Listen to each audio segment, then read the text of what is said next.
thunderstorm was located near clear water, moving northeast at 25 miles per hour. You can expect 70 mile per hour wind gusts and quarter-size hail.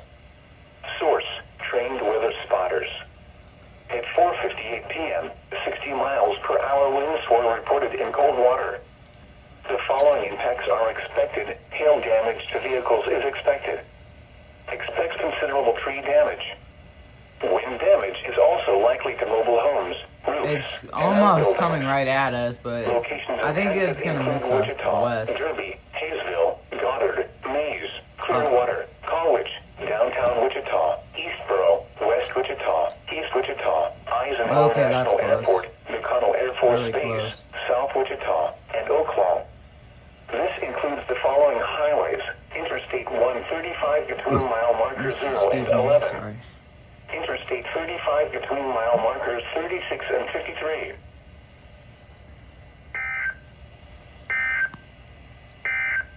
Jesus. The National Weather Service has issued a severe thunderstorm warning for eastern Sedgwick County until 5:45 p.m. We are not At 5 p.m., expecting any AES completions. Moving northeast. We are not expecting any AES completions for the next 10 days. So, bye.